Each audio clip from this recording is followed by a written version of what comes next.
오늘 이 시간에는 서로 사랑하라 라는 제목을 가지고 말씀 증거하도록 하겠습니다. 제목을 함께 따라하도록 하겠습니다. 서로 사랑하라. 다시 한번 하겠습니다. 서로 사랑합시다.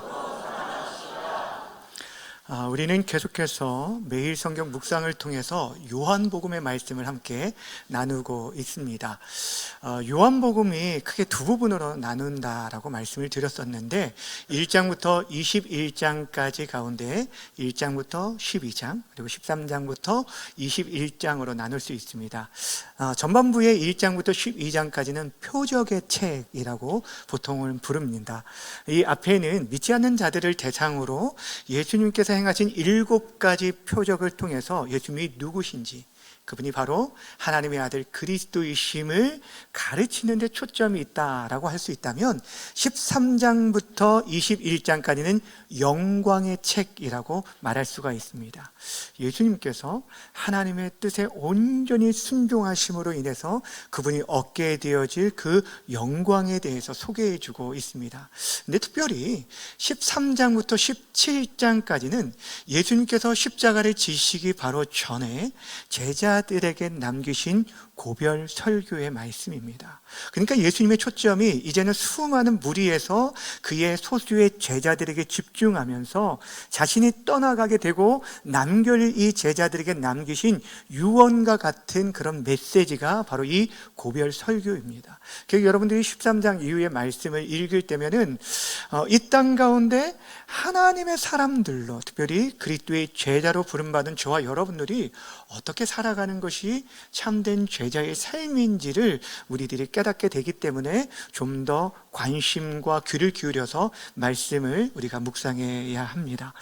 오늘 우리가 살펴볼 이 13장은 13장 전체의 주제라고 할 수 있는 이 서로 사랑이라는 주제를 나누게 될 텐데, 어찌 보면은 고별 설교 전체를 관통하는 주제가 바로 이 서로 사랑하라라는 이 계명의 말씀입니다. 여러분, 이 사도 요한이 기록한 사도 이 요한복음뿐 아니라 사도 요한의 별명이 있는데 그 별명이 뭔지 아십니까? 사랑의 사도입니다. 그 별명처럼 그의 복음서뿐 아니라 그가 기록한 서신서에서도 곳곳에서 계속해서 사랑에 대한 메시지를 우리에게 전해주고 있는데, 왜냐하면 이 사랑은 기독교의 가장 중요한 본질이기 때문이고, 또한 우리가 하나님의 사람이고 그리스도의 제자라는 것을 보여주는 유일한 증거이기 때문입니다. 그리고 오늘 본문을 통해서 우리가 왜 사랑해야 하는지 그 이유와 함께 사랑의 의미를 함께 살펴보고 이 땅 가운데 정말 그리스도의 참된 제자로서 이 사랑의 삶을 실천할 수 있는 저와 여러분 우리 모두가 되어주기를 주님의 이름으로 간절히 축원합니다. 첫 번째 살펴볼 말씀은 예수님은 제자들에게 서로 사랑하라는 새 계명을 주셨다라는 것입니다. 본문 34절 말씀 함께 읽겠습니다. 시작. 새 계명을 너희에게 주노니 서로 사랑하라. 내가 너희를 사랑한 것 같이 너희도 서로 사랑하라. 아멘. 자, 여기 보시면 예수님께서 이 짧은 한 절에 서로 사랑하라 라는 말씀을 두 번씩이나 강조해 주고 있는 것을 보게 됩니다. 근데 예수님께서 이 말씀을 하신 때가 언제였냐면 예수님이 세상을 떠나고 아버지께로 가기 직전, 그러니까 아버지께로 갈기가 가까움을 알았던 때입니다. 무엇보다도 그의 제자 중 가운데 한 사람이 자신을 팔므로 인해서 종교 지도자에게 잡히게 될 것과 또 그 일로 인해서 온 공동체, 제자 공동체가 혼란을 겪고 흩어지게 될 것을 아셨다라는 거예요. 근데 그 다급한 상황 가운데 예수님께서 이 남겨질 제자들과 이 제자들을 통해서 앞으로 세워질 교회 공동체가 반드시 붙들어야 할 그들의 정체성과 같은 사명을 주셨는데, 그것이 바로 서로 사랑하라는 명령이었어요. 근데 사실 여러분, 제자들에게 있어서 서로 사랑하라는 이 계명은 새로운 계명이 아니었습니다. 왜냐하면 이들은 유대인들로서 이미 구약의 율법에 익숙하였는데, 레위기 19장에 보면은 내 이웃 사랑을 내 자신과 같이 하라라는 서로 사랑이라는 이 계명의 말씀을 익히 잘 알고 있기 때문입니다. 십계명의 그 핵심도 하나님 사랑과 이웃 사랑이고, 예수님께서 율법사의 그 질문에 대답하시면서 가장 큰 계명이 무엇이냐? 바로 하나님을 사랑하고 이웃을 내 몸과 같이 사랑하는 것이다 라고 가르쳐 주신 바가 있었습니다.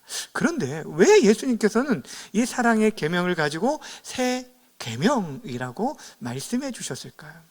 먼저 우리가 기억해야 할 것은, 예수님께서는 구약의 그 율법을 폐기하시고 어떤 새로운 것을 우리에게 주신 것이 아니라는 거예요. 오히려 사랑은요, 온 율법, 즉 다시 말하면 구약의 모든 율법을 완성하신 계명이 되어지는 거예요. 예수님께서 이 말씀을 하시는 것은 오히려 다른 의미를 조금 내포하고 있는데, 무엇을 얘기하냐면 먼저는 그 기준이 좀 바뀌었다라는 것입니다. 여러분, 구약의 그 옛 계명에서 아까 서로 사랑이라는 계명이 뭐라면, 내 자신과 같이 사랑하라. 내 이웃을 뭐로 하라고요? 내 자신과 같이 사랑하라 라는 것이었다라고 한다면, 이제 새 계명에서 바뀌게 된 기준이 무엇이냐면, 내가 너희를 사랑한 것 같이 너희도 서로 사랑하라는 거예요. 다시 말하면 예수님께서 우리를 사랑하신 그 사랑처럼 사랑하라, 이것이 새 계명에 대한 말씀입니다. 여러분, 우리의 불완전한 자기 사랑이 기준이 아니라 이제는 죽기까지 자신을 내어주신 그 사랑이 기준이 되었음을 말해주고 있는 게 새 계명입니다. 또한 새 계명이라고 말씀하는 것은, 그것은 예수님을 믿게 된 새 언약 백성이 따르게 될 중요한 통치 원리를 말하고 있는 것이에요. 여러분, 그동안에 이스라엘 백성들에게 있어서는 아브라함의 자손들이 이스라엘 백성들이 되어지고, 그들에게 하나님께서 시내산에서 언약을 맺으면서 십계명을 주신 것처럼, 이제 예수님을 믿고 하나님의 새 백성 된 이들에게 주신 그 법이 바로 사랑의 법이라는 거예요. 그러니까 교회는 사랑의 법 아래서 살아가야 한다는 것을 말해주고 있는 것입니다. 사랑하는 여러분, 이 사랑이라는 것은 교회의 여러 덕목 중에 필요한 하나의 덕목이 아니라 교회가 존재하는 근원적인 그런 본질이고 원리라는 것을 말해주고 있습니다. 그렇게 예수님께서도요, 이 제자 공동체에 그들이 정말 감당할 중요한 선교적 명령을 주시기에 앞서 먼저 사랑하라는 이 계명을 주셨습니다. 예수님께서 승천하시기에 앞서서 제자들에게 주신 마지막 명령이 무엇이었죠?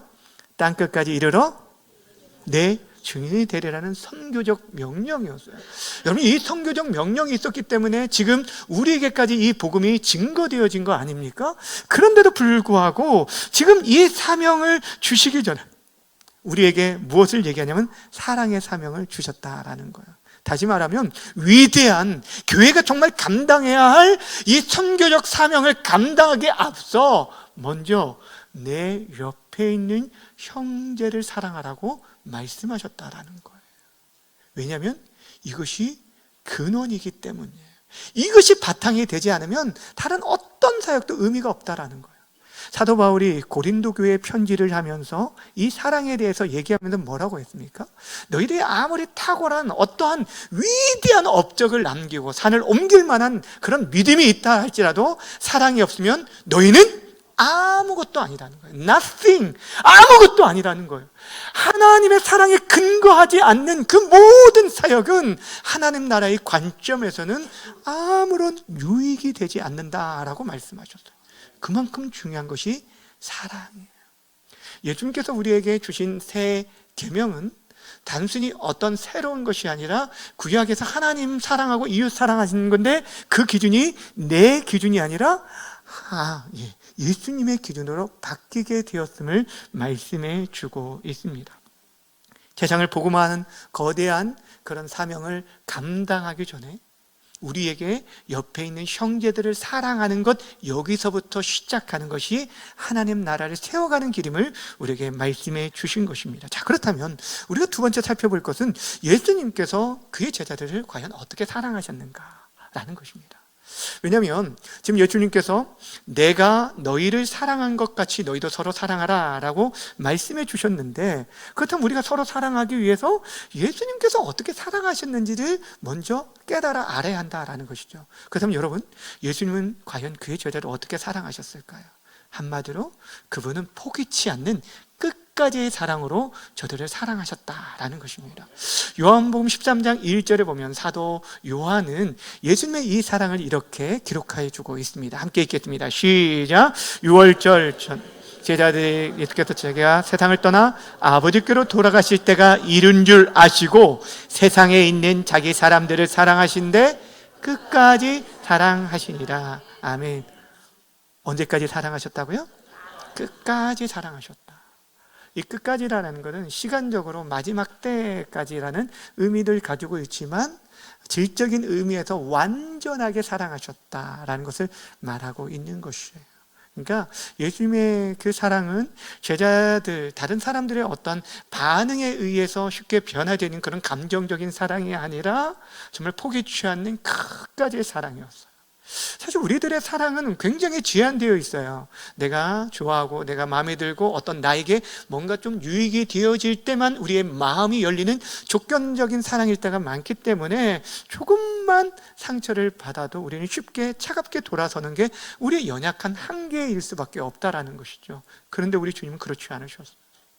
제자들이 자신을 배반할 것도 알고 그들의 연약함도 알면서도 불구하고 그들을 사랑하기를 멈추지 않으셨다라는 거예요. 그분의 사랑이 말뿐만의 사랑이 아니었다라는 것을 사도 요한은 그 마지막 만찬 자리에서 이루어졌던 세족식 사건을 통해서 그 사랑이 어떤 사랑인지 우리에게 가르쳐 주고 있습니다. 여러분, 예수님께서 지금 예루살렘으로 가신 것은 십자가를 지시기 위한 길이었잖아요. 그런데 그 가는 길 동안 제자들은 서로 누가 크냐라고 싸움을 하던 그런 가운데 있었습니다.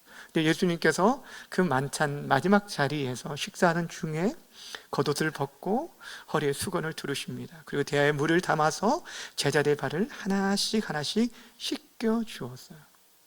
여러분, 당시 중동에서 이 발을 씻는 행위는 그 집안의 하인 중에서도 가장 낮은 하인이 하는 일이라고 말씀을 드렸죠. 근데 예수님께서 바로 그 종이 하는 일을 자초하신 것은 여러분, 이 제자들의 발이 너무도 더러웠기 때문이 아니라 참된 사랑은 낮아지고 섬기는 것임을 친히 몸소 보여주신 거예요. 본을 보여준 거예요. 내가 주와 선생이로서 너에게 이렇게 행한 것은 너희들도 이렇게 행하도록 하기 위해서 본을 보였노라 라고 말씀해 주신 것입니다. 사랑하는 여러분, 서로의 발을 씻겨준다라는 것은 그 사람의 허물을 닦아준다는 거예요. 덮어준다라는 거예요. 하루에 지친 그 삶을 위로하고 격려하고 사랑한다라는 것을 의미하고 있는 거예요. 근데 우리가 이 사건을 대할 때 기억해야 할 것이 무엇이냐면 예수님이 씻기신 그 발, 씻겨주신 그 대상에는 누가 포함되어 있냐면 가룟 유다와 베드로가 포함되어 있었다라는 사실입니다. 조금 후면은 예수님을 은 30에 팔아넘길 가룟 유다의 발과 예수님의 면전 앞에서 모른다라고 3번씩이나 부인할 그 제자의 발을 씻겨 주었다라는 거예요. 예수님 그들이 자신을 저버릴 것을 이미 다 알고 계셨고 그 외에 다른 제자들도 흩어질 것을 다 아셨음에도 불구하고 그들의 분노나 어떠한 마음의 아픔들을 보복을 하지 않으셨다라는 거예요. 오히려 저들을 사랑하시되 마지막까지 회개할 수 있는 기회를 주신 것을 보게 됩니다. 베드로를 향해서 그가 실패할 것을 얘기하시면서도 그가 실패한 후에 회복할 수 있도록 그의 믿음이 떨어지지 않도록 내가 너를 위해 기도하겠다라고 말씀하시고 실패 후에 회복에 대해서까지 염두에 두고 말씀해 주신 것을 보게 됩니다. 그리고 저들을 끝까지 사랑하셔서 결국에 십자가 위에서 자신의 모든 것을 내어주셨습니다. 사도 바울은 이 주님의 사랑에 대해서 우리에게 로마서 5장 8절에서 이렇게 말해주고 있습니다. 함께 읽겠습니다. 시작. 우리가 아직 죄인 되었을 때 그리스도께서 우리를 위하여 죽으심으로 하나님께서 우리에 대한 자기 사랑을 확증하셨느니. 우리가 아직 죄인 되었을 때 하나님의 열심으로 따르고 섬겼을 때가 아니에요. 돌아서고 배신하고 연약하여서 하나님이 원수 되어졌을 그때에 자신을 내어주심으로 인해서 우리를 얼마나 사랑하신지를 몸소 보여주셨다라는 것입니다. 사랑하는 여러분, 오늘 주님께서 말씀하신 서로 사랑하라 라는 이 권면은 바로 주님께서 제자들을 끝까지 사랑하신 모습 그대로 그렇게 사랑할 것을 우리에게 말씀하고 있어요. 사랑할 만한 사람, 사랑하는 것은 세상 사람들도 다 할 수 있는 사랑이라는 거예요. 우리 주님께서는 내가 너희를 사랑한 것처럼, 내가 너희를 위해 죽은 것처럼, 내어준 것처럼 그렇게 끝까지 사랑할 것을 우리에게 요구하고 계신 것입니다. 때로 우리가 교회 안에서 생활할 때에도, 교회 공동체 안에서도 때로는 우리에게 마음을 상하게 하고 상처를 주고 그런 여러 가지 실망을 안겨주는 유다와 같은 사람들도 있고, 또 말만 앞세우고 결정적인 순간에 그렇게 외면해버리는 그런 사람, 베드로와 같은 사람도 만날 수도 있다라는 거예요. 근데 우리 주님께서 우리에게 질문하시는 거예요. 그런 자들의 발까지 너가 씻겨줄 수 있겠느냐라고 말입니다. 사랑은 내가 좋아하는 사람만 취사 선택해서 행하는 것이 아니에요. 우리 주님께서 말씀하신 사랑은 너에게 붙여준 그 사람이 어떠하든지 간에 끝까지 포기하지 말고 사랑할 것을 우리에게 요구하고 계십니다. 물론 우리의 힘으로는 불가능합니다. 그럼에도 불구하고 우리 주님이 우리를 어떻게 사랑하셨는지, 그 사랑을 기억할 때 비로소 우리 또한 그렇게 사랑으로 섬길 수 있음을 말씀해 주고 있습니다. 자, 그럼 마지막으로 우리가 생각해 볼 것은 왜 이처럼 우리를 서로 사랑하라고 말씀하고 있는 것인가? 왜 우리는 그렇게 서로를 그렇게 희생적인 섬김의 사랑을 해야 하는가? 정말 너무도 힘들고 어려운데, 나 자신을 지켜내는 것도 어려운데 다른 사람까지 품어야 할 이유가 무엇인가? 오늘 성경 우리에게 분명히 말씀합니다. 이렇게 사랑할 때 비로소 세상 사람들이 우리가 그리스도의 제자인 줄 알게 된다라고 말씀해 주십니다. 35절 말씀 함께 읽겠습니다. 시작. 너희가 서로 사랑하면 이로써 모든 사람이 너희가 내 제자인 줄 알리라. 아멘. 우리가 예수님처럼 사랑하며 살 때만이 여러분 사람들이 우리가 하나님의 사람 예수 그리스도의 제자인 것을 알게 된다라는 것이에요. 여기 계신 우리 성도님들 대부분이 오랫동안 신앙생활을 하셨기에 여러분이 주변에 있는 사람들이 여러분들이 그리스도인인 것을 거의 다 알고 있을 거예요. 어떤 교회를 다니는지, 또 여러분이 직분에 대해서까지도 잘 알고 있을 거라고 생각을 합니다. 그런데 여러분들, 그들이 정말 여러분들을 볼 때 여러분은 단지 교회를 다니는 사람입니까?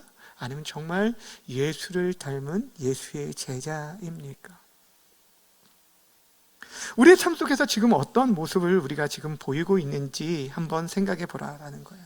제가 가끔 그런 말을 하잖아요.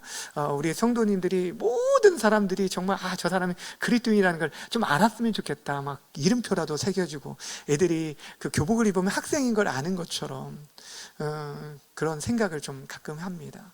목회자 우리 모든 성도들이 여러분 스님들처럼 한눈에 이렇게 알아볼 수 있는 유니폼을 입고 다닌다라고 한다면 여러분 우리의 말과 행동들이 지금보다는 좀 조심스럽지 않을까, 그런 생각을 하게 되었습니다. 그런데 우리 주님께서 우리에게 말하는 것은 그런 겉으로 보이는 옷이 아니라 사랑의 옷을 입고 살아갈 것을 얘기하고 있습니다. 여러분, 전도는 분명 우리의 입술을 통해서 증거되어져야 합니다. 우리가 부족할지라도, 우리 안에 허물들이 있을지라도 우리가 아닌 그런 인생들을 사랑해 주신 예수 그리스도와 십자가의 복음을 우리의 입술로 증거해야 합니다. 그런데 우리의 말 못지않게 중요한 것이 우리의 삶이에요. 그 삶이 동반되어질 때 비로소 그들 안에 복음의 역사가 힘있게 나타나게 되어지는 거예요.